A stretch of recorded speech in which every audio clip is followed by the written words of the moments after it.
clinicians very often use MRI to look at brain structure. And but you can also use the same machine, the same scanner, to look at brain function. It's called a functional MRI.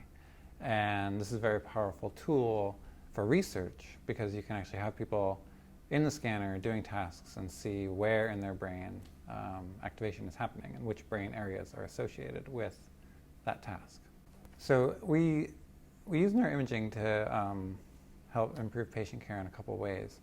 One way, I guess I'll call validation. So, and we'll take fatigue as an example. So we can validate, so you and I suffer from fatigue now and again. If you go for a run, you have physical fatigue, and after you do your taxes, maybe you have mental fatigue. And after we rest, the fatigue goes away. But after brain injury or disease, for example, multiple sclerosis, individuals very often have fatigue that doesn't go away after they rest. And it gets in the way of their lives in a bunch of ways that makes it hard to work, and so they drop out of the workforce, and it makes it hard to socialize, so they stay home. And it's really a big problem, but it's completely invisible. You can't see fatigue.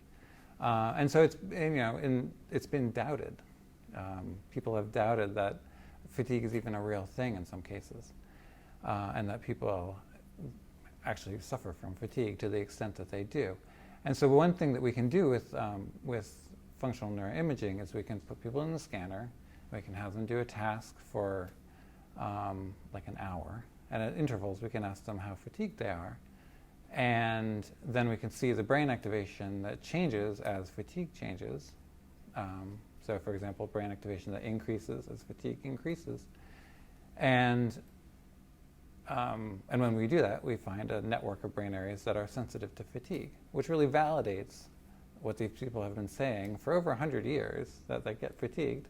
And we can actually measure that, and we can show that it's a real thing. So that's really important.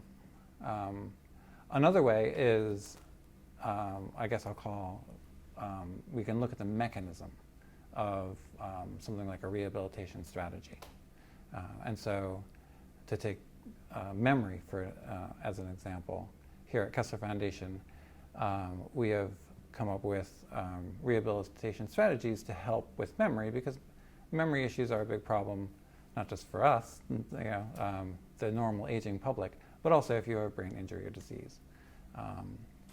And so you can use neuroimaging to look at how that rehabilitation strategy, that rehabilitation intervention works. So you can scan someone when they're doing a memory task before they get the intervention, and then you can give them the intervention, and you can scan them after they have had the intervention, and you can see what's different in their brain. And that shows you some of the mechanism of how it works. And once you know that, you can say, okay, these brain areas have changed their activation. Let's say they've become more active. And so that allows you to then go back to your intervention and tweak it so that it increases the activation in those areas even more. And so it's a cyclical process where you're continually improving your methods.